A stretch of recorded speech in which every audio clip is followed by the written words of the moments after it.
Bismillahirrahmanirrahim. Alhamdulillahirabbil alamin. Wassalatu wassalamu ala Rasulillah wa ala alihi wa sahbihi wat tabi'ina ila yaumiddin. Rabbi shrah li sadri wa yassir li amri wahlul 'uqdatam min lisani yafqahu qawli, amma ba'du. Assalamualaikum warahmatullahi wabarakatuh. Pertama sekali kita bersyukur kepada Allah Subhanahu wa taala kerana dengan izin dan limpah kurnianya, alhamdulillah, pada malam ini kita dapat sama-sama menyambung balik kuliah kita dalam buku karangan Profesor Dr. Yusuf Al-Qaradawi.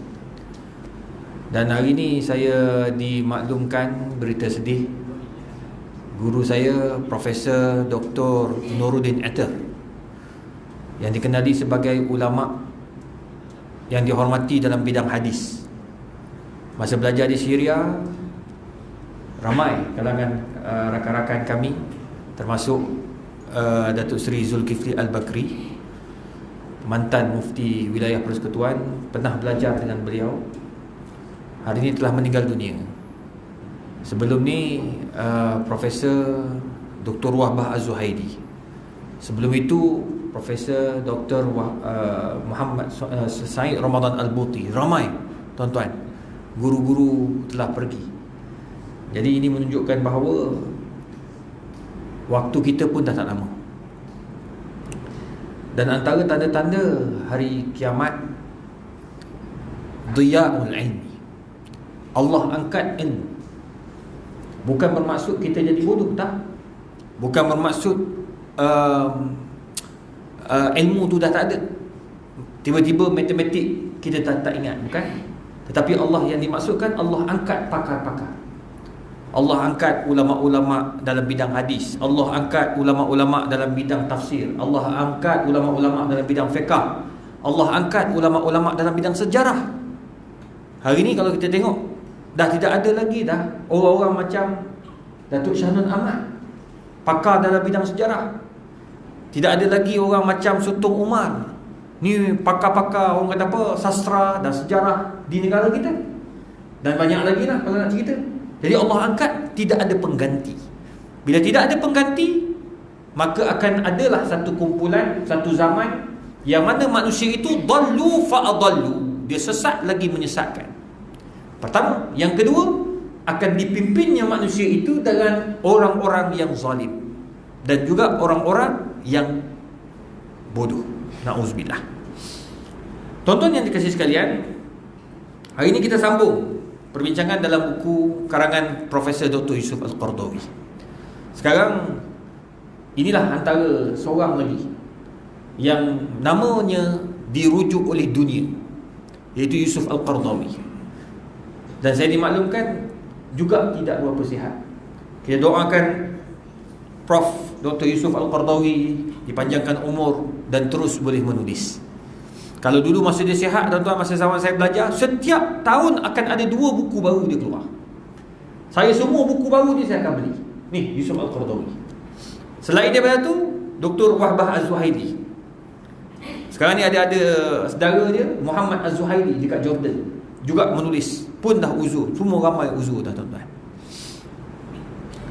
Hari ini kita akan bincang hukum Syira' al-manhub wal masruq, musyarakatun lin-nasi was-sariq, lin-nahib was-sariq.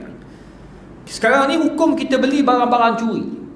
Sebelum ni kita dah bincang hukum tatfif al-kail wal mizan, kita kurangkan timbangan dalam jual beli, kita menipu, semua tu kita dah bincang pada pertemuan yang lepas. Hari ini kita bincang hukum beli barang mencuri, boleh ke tak boleh? Beli barang hasil daripada rasuah. Rasuah ni macam pelbagai. Ada rasuah dengan duit, ada rasuah dia bagi barang. Dia bagi kasut, dia dapat tiba-tiba dapat kasut, harga kasut 3-4 ribu. Orang yang makan rasuah tu dia tak padan, kasut tu kecil, dia kaki besar, tapi dia dah ambil dulu. Maka dia takkan nak bagi tahu kat tuan, kasut kecil lah. Tak apa bos, jangan risau bos, saya beli kasut baru. Itu saiz berapa? Itu saiz 6. Okey, saya beli, saya setuju. You punya saya setuju kan? Ya, saya beli, saya setuju. Habis ini macam mana you mau pulang? Tak payah. Bos pandai-pandai buat cari duit. Dia pun pergi bagi tahu, bos, bang, saya nak jual kasut, you kaki kasut apa? Nak jual. Nak beli kasut. Dia nama apa? Gucci. 3,900. Jangan risau, mahal tu kat kedai. Ni harga butik, harga saya jual 1,500. Mau tak juling mata orang tua? Lah baju Gucci 39 dapat 1,500. Tak apa Ustaz, saya beli. Tak betul Ustaz buat jual sana. Alah, ada orang bagi hadiah, dia rasuah dia. Bodoh tu orang mengaku rasuah. Dia mengaku kata orang bagi rasuah. Jadi saya tak minat, tak padan kasut saya. Kaki saya, you ambil saya jual murah. Haji tahu kasut tu kasut rasuah, haram beli. Sebab ar-rashi wal murtashi finnar. Orang yang bagi rasuah, peminta rasuah, dua-dua masuk neraka, termasuk orang yang memperakui akan rasuah. Samalah juga beli barang curi. Bang, beli dia. Murah jual. Harga kat kedai 500 kot. Kenapa jual 50? Tak apa bang, rezeki bang, rezeki. Orang pit jual, mak pit. Mak pit, mak apa itu? Betul kan mak pit? Mak pit kan? Mak pit jual 50 bang, rezeki bang, rezeki. Kita pun beli. Tahu dah dia tu mak pit. Ya, ada Rosyamno. Apa pula Rosyamno? Kejut Rosyamno ya. Dah live. Tapi sungguh tuan. Katakan dia orang tu dah tahu dia tu penagih dadah, mencuri punya orang. Penagih dadah kejut, mana dapat boleh beli ke barang-barang mahal? Beli jam je nama Go-Shop. Apa ni? G-Shock, Go-Shop. G-Shock. Dia nama G-Shock. Harga 600. Macam mana Mak Pik boleh ada 600? Dia habis duit dengan dadah ya. Tiba-tiba jual G-Shock yang elok, yang original dari Jepun. Confirm curi bang. Jadi kita beli. Tak beli, hukumnya haram. Sebab apa? Kita membantu orang mencuri, melakukan barang yang dicuri. Bila laku dapat duit, dia akan buat lagi. Dia kata curi lagi, akan ada orang jual. Itu maka hukumnya haram, tak dibenarkan. Sekarang ni kita bincang hukum dia. Wa min as-suwar allati harramaha al-Islam liyuharibu bihal jarimah wa yuhasiru al-mujrim fi adyaq dairah annahu lam yahil lil-muslim an yashtari shay'an ya'lam annahu maghsub aw masruq aw ma'khuz min sahibihi bighairi haqq. Haram kalau kita tahu barang tu bukan barang kita, barang tu bukan barang orang tu, barang tu hasil daripada zalim, maka haram kita beli. Anak yatimnya barang, anak yatim, jual barang anak yatim, tuan-tuan. Dia sebagai pemegang amanah, bapa saudara. Nampak? Macam mana tu bapa saudara jual barang?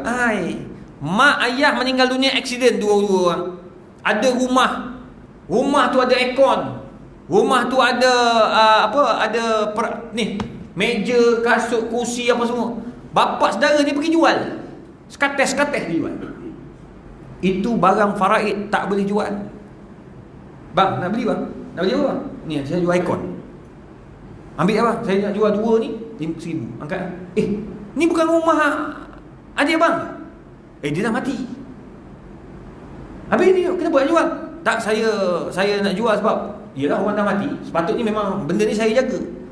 Dia jaga, dia hanya boleh jaga. Dia hanya dibenarkan untuk menjadi pemegang amanah, bukannya guna jual.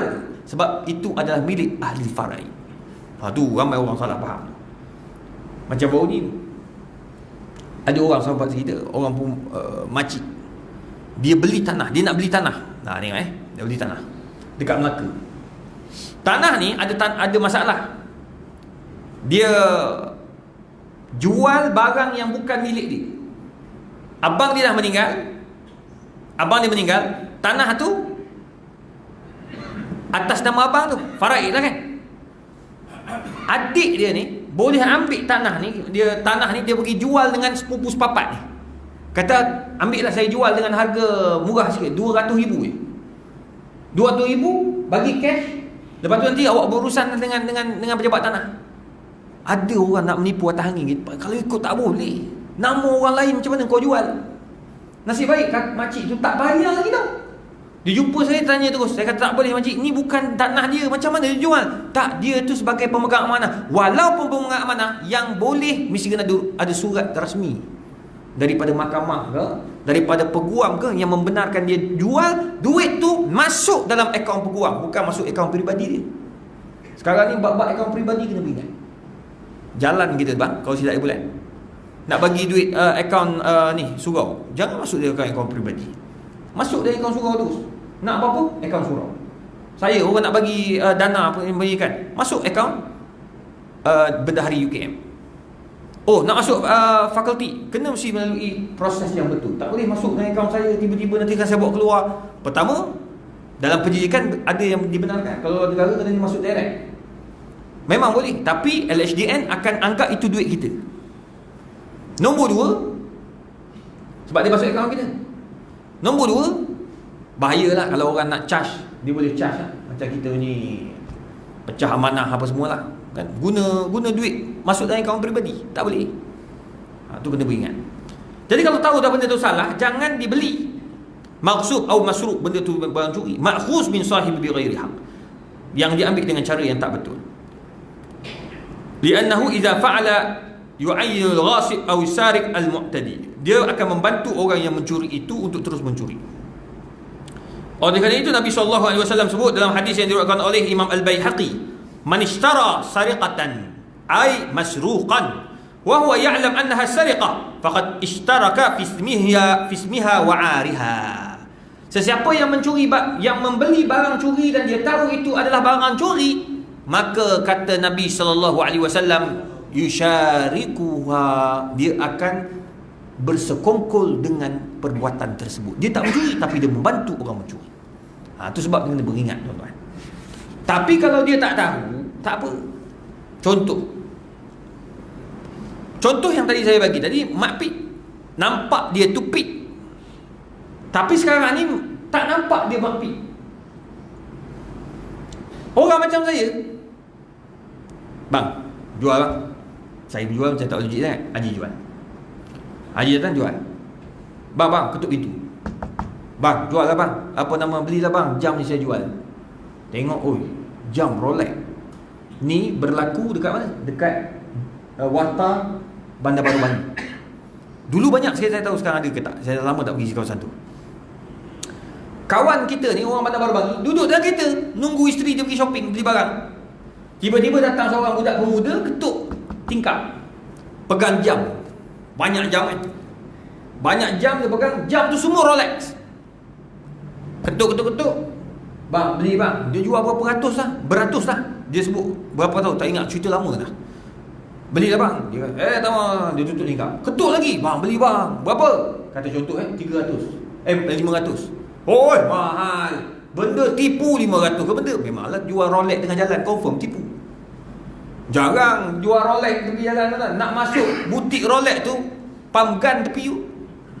Kau ingat senang nak masuk Rolex ni kedai? Rolex, Hublot, tu semua tu nak masuk tu pump gun yang jaga tu. Masuk, dia pun tengok, ni tipu ni. Lah kali apa? Dia pun buka. Abang, tak apa bang, turun bang, 300 bang. Mahal. Tipu ni. 150 bang, tak apa. Lah, tuan-tuan tahu tak buat. Dapat 50. Tak apa bang, 50 bang. Tengok 50, kesian, bagi dia belilah. Ambil rawak je tu, Dia ambil rawak pakai. Tengok kilat. Tak apalah. Balik rumah. Ni cerita. Balik rumah, jam tu nampaklah dia agak, dia kata macam dah guna. Balik rumah, dia tengok jam tu dia automatik, tapi lambat 5 minit. Celaka, kena tipu dah dengan budak ni kan. Dia marah. Betul. Esok pakai lagi, lambat 5 minit, makin lama makin 10, jadi 10 minit. Tak boleh. Dia pergi ke bilik Bandar Baru Bagi, dekat Masjid Hasanah kan. Dia pergi kat situ, kedai tingkat 1 ada kedai Cina, baiki jam orang tua. Pergi bagi, bos, boleh tolong tengok kenapa dia lambat? Saya beli kat atas Warta 50. Dia pun tengok, ini tak berani ini you kena pergi butik apa saya beli kat atas RM50. No, saya tak mau. Ini original. Tak original, you buka je tak apa. No, saya tak mau buka. Dia takut sebab toke tu tahu. Sebab benda original kalau dia buka, maknanya dia ni dia tersekongkol lah. Sebab benda tu dia registered. Nombor dia ada nombor siri tu. Tahu you kena pergi butik. Dia pun tak nak ambil risiko. Mamat ni pun kata, ke butik kat mana? Dekat bla-bla ni lah, KL, kat KLCC apa semua tu. Pergilah dia bawa. Dia bawa tu, tuan-tuan. Betul original. Harga dia 29,000. Toke tu bagi tahu macam mana you ada kad, ada ni tak? Ada kad tak? Kad apa? Warranty kad surat beranak. Tak ada, saya beli RM50. Bos, sorry bos, nak bagi tahu ini barang curi bos. Oh my god. Dia pun check nombor tu, dapat nombor, dapat apa? Dapat nombor owner. Dia punya cari sebab dia dapat nombor tu, telefon dapat. Owner ni duduk luar negara. Masa tu oil and gas kat Qatar. Dia kata, oh betul, rumah saya kena rompak. Jam Rolex saya 2-3 utas kena ambil. Ni apa? Dia kata, oh saya dah bagi balik dah. Minta maaf, saya beli RM50. Tak apa bang. Tak apa, abang ambil lah bang, hadiah. Sebab dia ikhlas, dapat RM29,000. Saya lepas tu pergi terus sekali tengok. Ada lagi orang jual? Tak ada lah. Tapi nak bagi tahu tuan-tuan, barang curi tak boleh beli kalau kita tahu. Tapi nak bagi tahu tuan-tuan, rezeki dia lah, tu rezeki lah. Orang tu pun dia mungkin banyak sangat jam, mungkin jam lama dia, Rolex lama-lama, tapi RM29,000 juga. Dia kata, ustaz, tu dia tunjuk kat saya. Tengok, original ustaz. Naik Honda Cup dia. Dia pergi pejabat naik Honda Cup.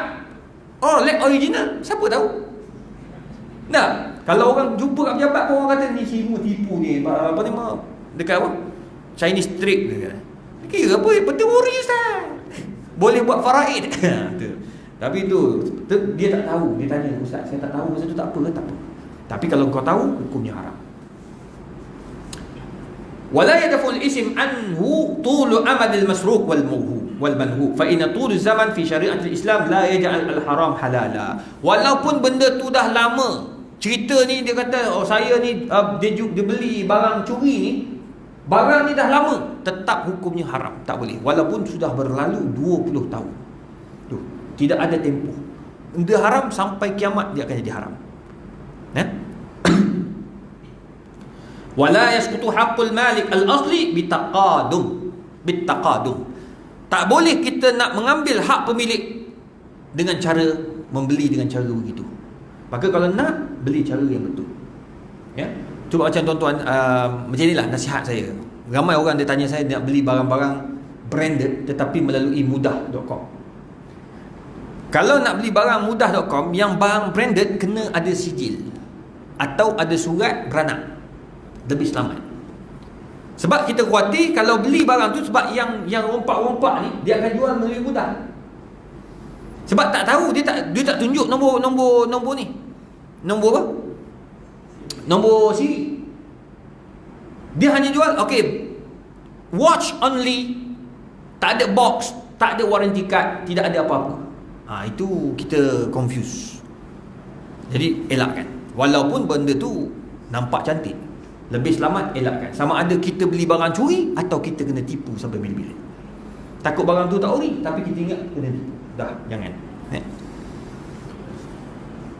Seterusnya tuan-tuan yang dikasihi sekalian, hukum tahrim ar-riba. Ini dalam bab muamalat. Kita bincang halal haram dalam muamalat, dalam transaksi kewangan. Riba. Abahal Islam al-istithmar al-mal an tariq tijarah. Kita dibenarkan untuk mengembangkan harta kita menerusi apa? Menerusi jual beli. Jual beli dibenarkan, tapi dengan cara pinjam, lepas tu kita suruh orang bayar lebih, hukumnya haram, tak dibenarkan. Itu dinamakan riba. Qala Allah Ta'ala, ya ayyuhallazina amanu la ta'kulu amwalakum bainakum bil batil. Wahai orang-orang beriman, jangan kamu makan harta orang lain dengan cara yang batil.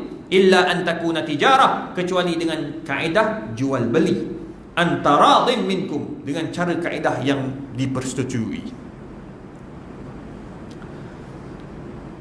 Atau dengan cara apa? Saham. athna 'ala ad-daribain fil ardi tijarah, ataupun dengan cara saham. Saham ni ada orang dia ada tanah tapi dia tak ada duit. Nampak?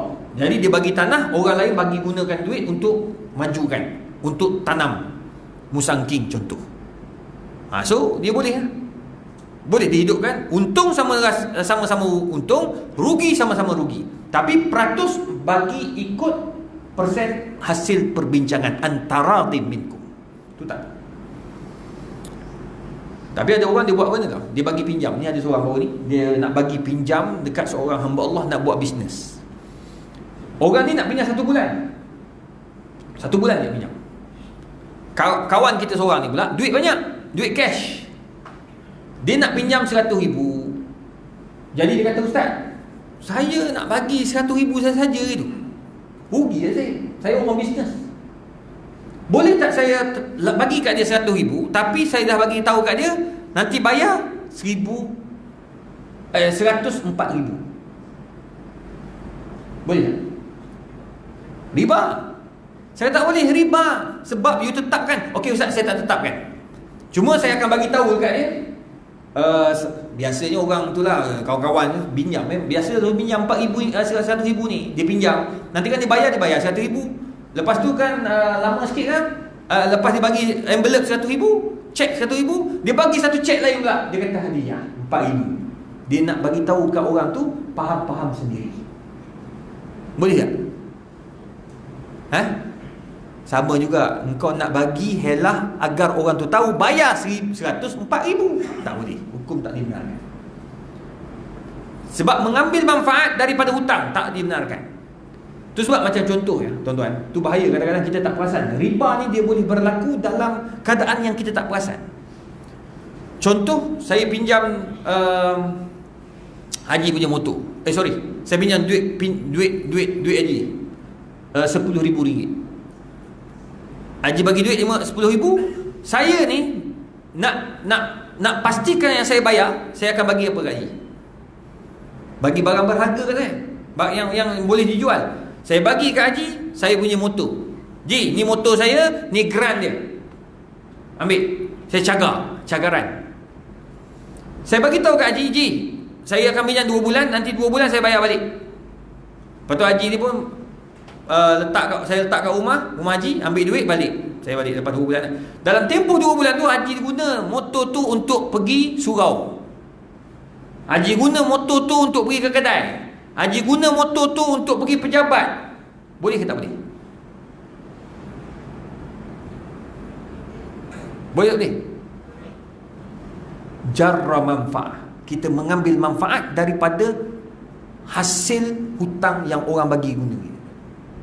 Kita bagi pinjam orang tu bagi barang, kita guna. Itu riba. Tak boleh ambil tu. Dia ambil riba manfaat, dia ambil riba manfaat. Tak boleh. Kecuali saya cakap, Ji, Haji kena tolong naik nanti rosak motor saya. Saya maklumkan dengan redha, tolong naik, sebab nanti kalau tak hidup motor tu rosak, nanti saya kena tanggung pula motor tu. Jadi Haji boleh panaskan enjin, jalan 2-3 tapak, patah balik, letak balik. Macam tu lah. Tak bagi motor tu tak rosak, boleh. Tapi guna sampai ke Melaka, tak boleh. Pergi Melaka test bawa motor, bawa group pula, bawa motor macam kita punya motor, tak boleh. Sebab tayar bergerak, minyak hitam bergerak, apa lagi, semua tu akan bergerak. Nampak tak? Akhirnya kita dah membebankan orang yang susah dengan hutang, nak bayar hutang balik, kemudian beban nak kena tanggung kos baiki motor yang telah digunakan. Tak boleh kan? Tu antara pandangan yang cukup menarik saya pegang itu. Tu kalau kita nak bagi pinjam ke orang, bagi pinjam qardul hasan lebih baik. Kalau tak nak, kalau jenis otak bisnes dari yang 100,000 kan, saya kata jadikan ia modal untuk bisnes. So awak boleh buat akad inilah akad mudharabah. Akad mudharabah ni apa? Akad saham. Untung berapa? Kalau untung berapa kita dapat? Saya dapat berapa, you dapat berapa? Pakai persen. Dah selesai masalah. Tapi kalau rugi, sama-sama susah. So orang bisnes dia patut, dia tak fikir dah rugi tu, dia akan fikir untuk kena laburkan. Daripada simpan dalam fixed deposit rugi, dia akan bisneskan. Itu orang bisnes. Ya tuan-tuan. Oleh sebab itu al-Islam saddat tariq ala kulli man yuhawir al-istismar ma lahu an tariq riba fa harrama qalilu wa kathiru. Tengok. Riba ni sikit dia pun haram, banyaknya pun haram. Kalau kita ada bank konvensional, wajib kena keluar. Tarik masuk dalam perbankan Islam. Tak boleh tutup ke situ dah. Kecuali kita tak tahu. Susah, sukar, orang tua nak tukar nama payah. Itu lain cerita. Tapi kalau boleh angkat, bawa je lah tukar. Tapi alhamdulillah perbankan Islam sekarang ni, bank-bank dia akan bagi tahu lah. Dia akan bagi tahu, tuan, bank ni bank lama, dia konvensional, minta tukar. Tengok, pandai. Yang buat ni salah seorang daripada ni, Tan Sri Wahid Omar. Masa dia jadi Maybank, dia bagi tahu kepada staff untuk keluar daripada konvensional riba tu. Dia kata apa? Kita wajibkan semua staff, masa orang nak buka akaun, bagi tahu mula-mula buka akaun Islamik tu. Kecuali orang tu minta, saya tak nak Islamik, saya nak konvensional. Kita bagi tahu dia, Islamik ni tak ada riba bang. Tak, saya nak yang konvensional. You ikut saya bukan saya ikut awak. Kalau baru buat. Kalau ikutkan hukum haram juga. Tapi perbankan dia bisnes. Jadi dia kata dia terpaksa buat macam tu juga. Sekurang-kurangnya dia bagi tahu. Tapi alhamdulillah di Malaysia, bila dia bagi tahu ini orang Islam punya, ini syariat apa nama, yang patuh syariah, dia orang akan ambil itu. Jarang yang minta request saya nak yang konvensional. Itu pelik ya. Jadi buka akaun je automatik Islamik. Kecuali orang tu minta untuk konvensional. Itu cara Maybank diislamikkan lah. Alhamdulillah.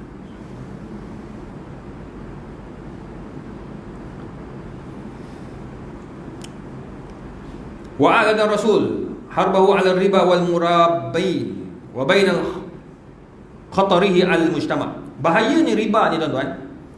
Idza zahara riba wa zina fi qaryatin faqad ahallu bi anfusihim 'adzab Allah. Nabi bagi tahu dalam satu hadis yang diriwayatkan Imam Hakim, bila sesuatu kampung itu telah membenarkan riba dan zina, maka dia telah membenarkan azab Allah Subhanahu wa taala kepada mereka.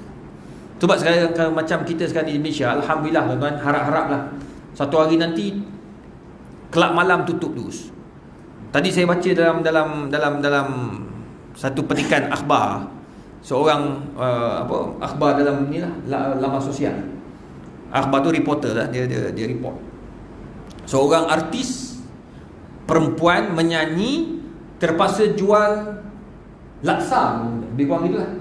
Kan? Terpaksa jual laksa kerana kelab malam tutup, hidup dia susah.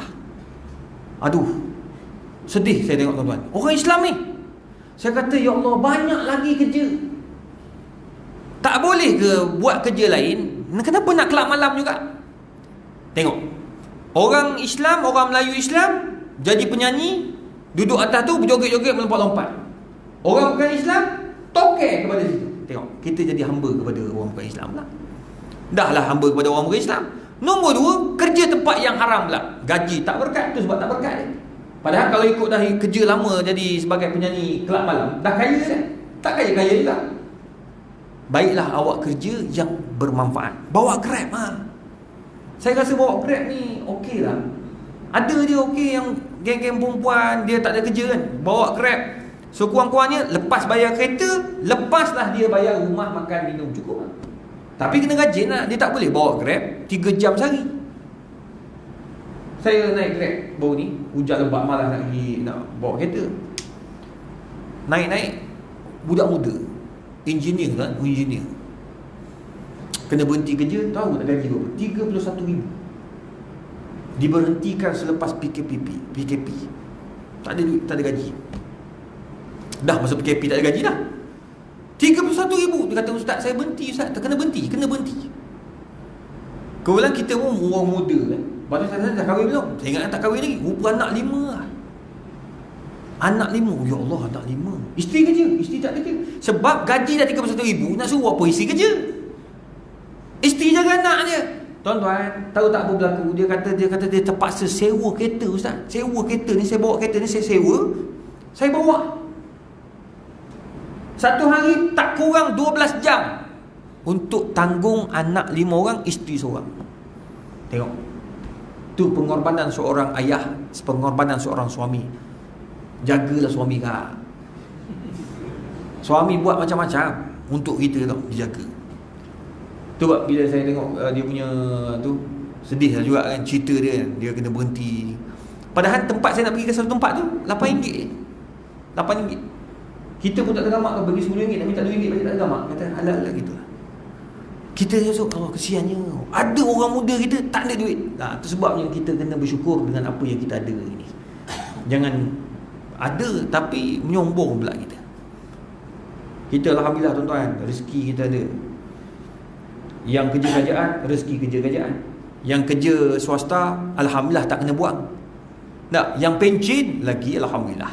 Tersadar je kat rumah. Akhir bulan duit masuk. Syukur, alhamdulillah, syukur. Nak syukur. Ada orang lain tak ada gaji, tak ada pencen, tak ada apa tau. KDBSP habis. Jadi alhamdulillah, bersyukurlah dengan apa yang kita ada. Yang penting kita ada sesuatu tuan. Doa bagi riba tidak ada. Riba nampaknya orang dah mula pergi ke arah Islamik dah. Macam takaful dengan insurans. Orang dah tak ambil insurans dah. Orang ambil takaful. Tu tuan-tuan jangan sebut insurans. Saya ambil insurans. Tak, saya ambil takaful. Bank negara dah bagi dua dah. Takaful patuh syariah, insurans tak patuh syariah. So kalau nak ambil yang takaful. Itu selesai. Nombor dua, tengok orang Islam kita banyak ambil takaful. Nombor dua, orang Islam kita banyak dah mula ambil Islamic account. Itu bagus. Kalau mudarabah pun mudarabah yang dia ambil saham pun saham mudarabah yang Islamic. Biar untung sikit tapi alhamdulillah tahan lama. Barakah dia.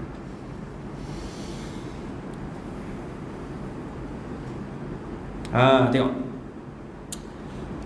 Walam yakun fil Islam fi dhalika bid'an min al-adyan bid'an fil adyan as-samawiyah fa fil diyat al-yahudiyyah jaa fi ahd al-qadim idza iftaqara akhuka fahmilhu la tatlub minhu ribhan wala manfa'ah.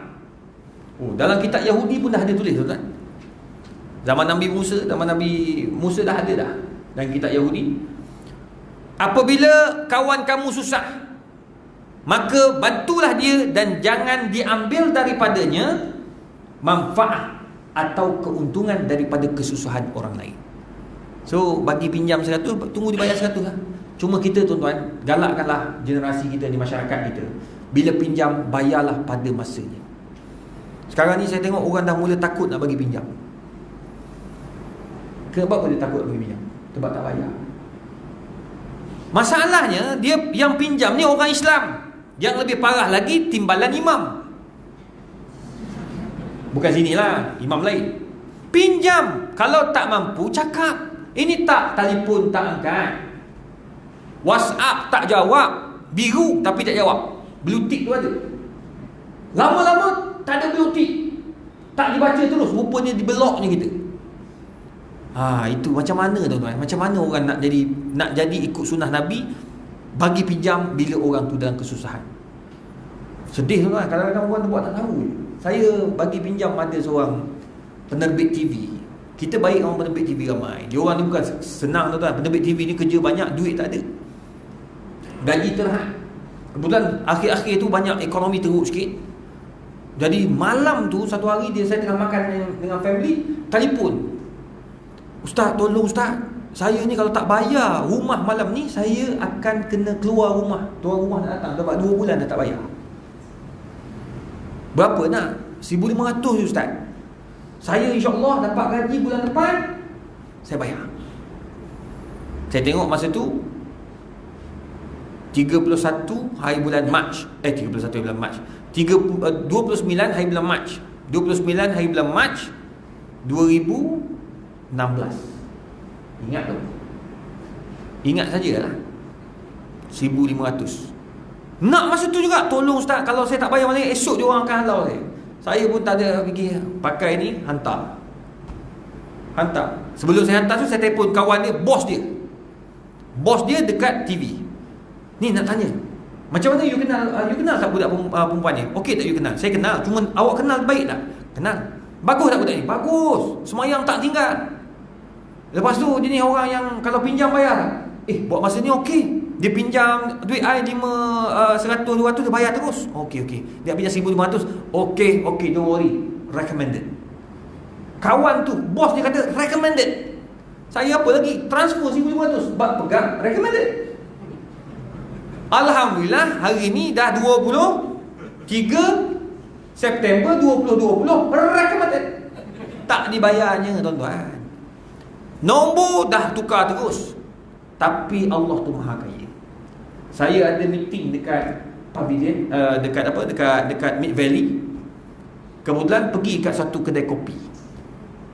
Saya masuk tengah tunggu kopi tu, saya pusing tengok dia. Tengok dia ada, dia tengah meeting juga. Dia tengok saya tengok dia. Tapi saya kata, jangan cakap apa-apa. Aku nak tengok dia ingat tak hutang. Awal-awal lagi, Ustaz, apa khabar? Ya Allah, lama tak jumpa. Ya, cara peminjam hutang. Dia kena belajar tu, dia punya skill tu. Lama tak jumpa, ya Allah, terima kasihlah Ustaz, halalkan semua ya. Tiba-tiba ayat dia halalkan semua. Bang, saya sebagai Ustaz cakap.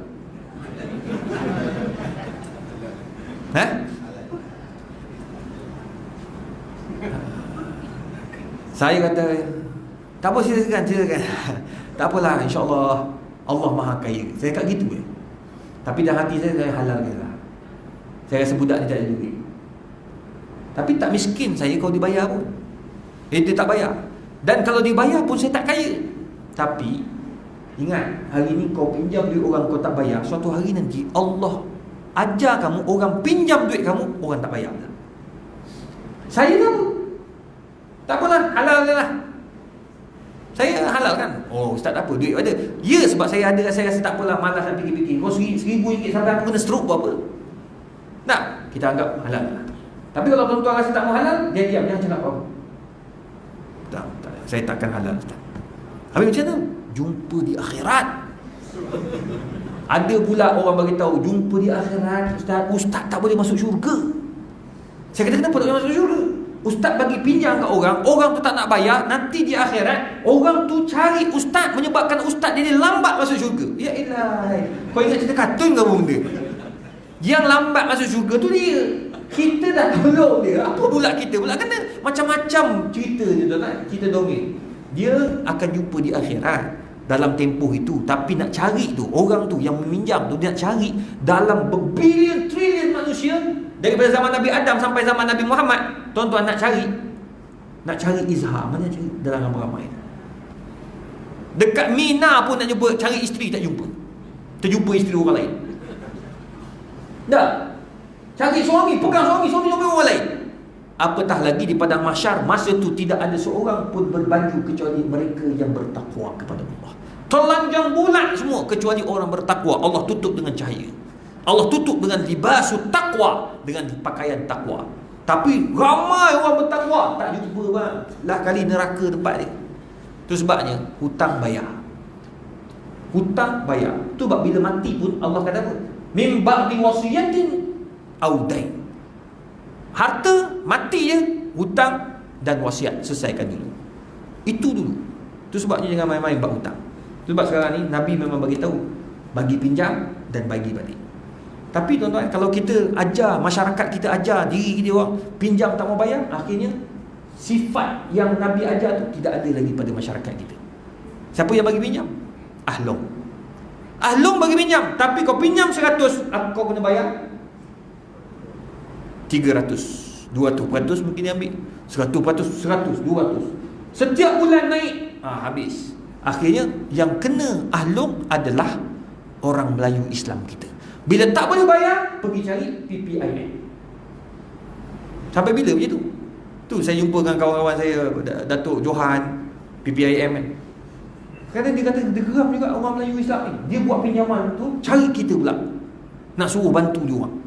Kita terpaksa bantulah. Tapi sampai bila nak bantu? Semua orang Islam kita pinjam tapi tak bayar balik. Macam mana tuan-tuan? Itu sebabnya benda-benda macam ni jangan main-main. Hutang tetap wajib bayar, tak kira walaupun kepada orang bukan Islam. Itu penting. Kalau tidak, tuan-tuan, kita tidak akan, nama Islam tu akan jadi buruk. Baik bayar daripada tak bayar. La haula wala quwwata illa billah. Kecuali hutang rumah. Dia hutang rumah dibincang ulama, dia bagi takhfid. Takhfid ni makna keringanan. Contoh hutang rumah, hutang kereta, dia ada takaful. Mati, automatik rumah tu akan jadi milik sepenuhnya penama dan akan difaraikan. Kereta sama juga, kalau kita ambil yang kalau aksiden meninggal, dia akan bayar semua. Tapi tuan-tuan puan, itu kalau kita mampu bayar, kita bayar. Dia tak boleh nak tunggu, kena bayar. Ni moratorium dah habis dah kan, so kena bayar lah, start bayar macam biasa. Ada orang happy sangat, oh ni kata, oh suka betul, rumah apa, kereta tak payah bayar, rumah tak payah bayar. Jadi duit buat apa? Kita beli lah, beli barang-barang. Dia tak menyimpan. Saya tak faham juga. Patut duit yang tak tu dia simpan untuk akan datang. Dia letak dalam satu akaun, akan datang, dia tak pening kepala dah. Tapi kita silap, dengan duit yang tak dibayar itu diguna untuk benda lain, untuk bermewah-mewah. Na'udzubillah.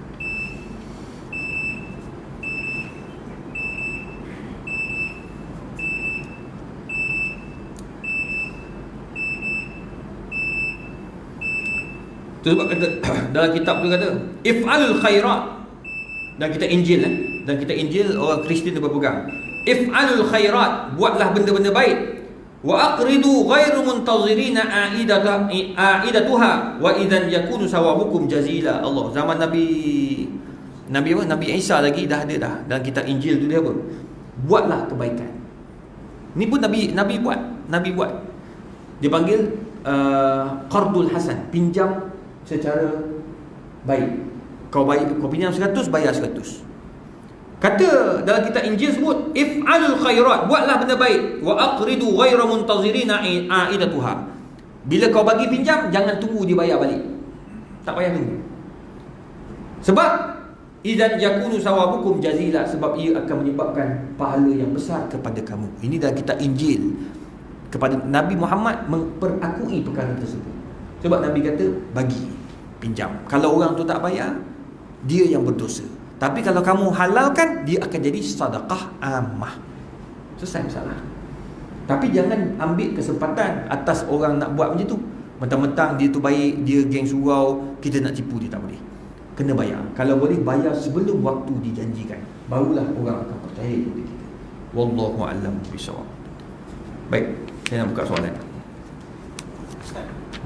Yang pasal barang-barang itu cerita tadi kan, untuk barang yang kita tak pasti, macam kita ada tengok barang minyak wangi, dia tulis situ tested not for sale, tapi dia jual juga. Macam mana?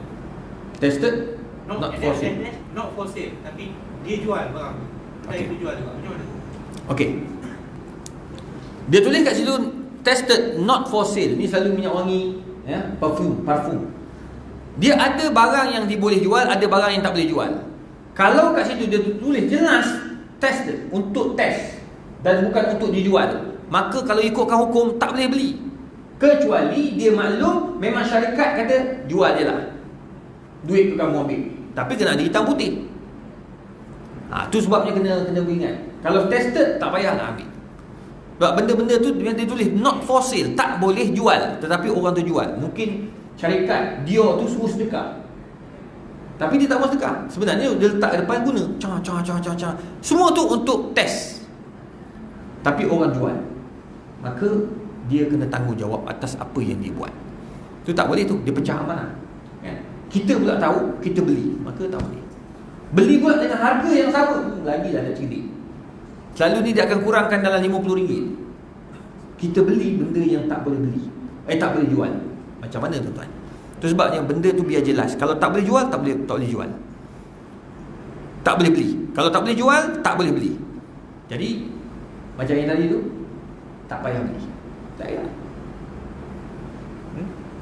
Wallahu a'lam. Ustaz, halalkan pinjaman ni. Kalau orang pinjam lama tak bayar, kita ni ada duit. Kalau tak bayar, dia tak bayar, kita halalkan. Kalau satu hari kita ingat dia bayar, kita ambil duit. Boleh. Dia niat, dia bagi hutang kat orang tu lama tak bayar-bayar, dah lepas daripada masa yang dia telah tetapkan. Macam saya lah, 2000 berapa ni? 16 sampai 2020, 4 tahun tak bayar. Jumpa siap bagi tahu halal lagi, saya halalkan, tak apa. Tapi kalau tiba-tiba dia datang, nah ustaz saya nak bayar juga, boleh tak saya ambil? Boleh. Ambil, awak bagi balik. Kalau memang tak nak, awak bagi balik atas niat sedekah. Boleh. Atau awak ambil terus, awak guna untuk yang tempat yang lebih baik. Tak ada masalah, dibenarkan. Tapi kalau nak halalkan, diam-diam je kan. Kalau katakan kalau tak bayar, halal lah. Biar orang tu ada responsibility. Tapi kalau katakan orang tu dia nak tuan memang niat, memang kesian kat orang tu susah, tak apa, bagi tahulah, kata saya halalkan lah, tak apa. Nah, lebih baik begitu. Kalau orang tu dah meninggal dunia, lagi orang tu kesian. Pernah ada orang tu, sahabat kita tu, jiran dia pinjam duit tau, tak banyak, RM200 je. Masa meninggal dunia, dia urus semua sampai dekat masjid. Keluarga datang. Kalau siapa-siapa yang ada hutang dengan almarhum, sila datang jumpa kami keluarga. Tak jadi, teras mayang dia dah niat dah, aku halalkan. Halal, pahala dapat. Tapi ada juga yang diminta, ada arwah ada hutang dengan saya RM15,000, kena datangkan bukti. Mana, bila dia dia pinjam RM15,000, tarikh dia bila, semua tu kena jelas. Wallahualam. Baik, ada lagi soalan? Ya. Bagi orang tua dulu. Ya. Baik.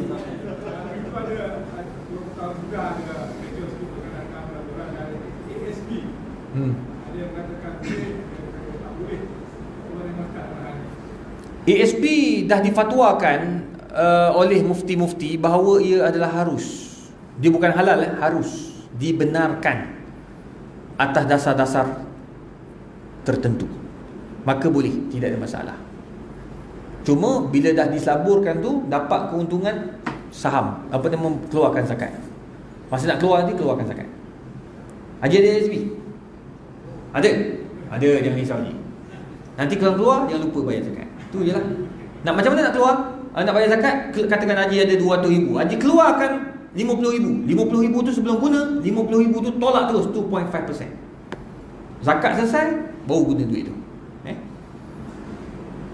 Macam kalau barang-barang yang kita dah beli yang sebelum ni, macam semua yang tak jelas.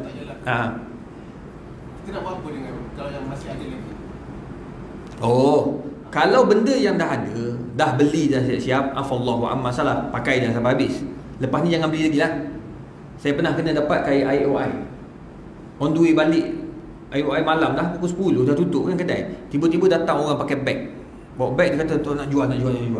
Dia orang ni kerja dekat perfume mana kedai saya tahu. Dalam tu ada air syaitan tu, wallahu alam, saya tak ingat dah. Kata tu nak jual banyak. 2 minyak wangi 200. Harga satu tu 290. Dia nama macam-macam lah. Dia nama elok lah.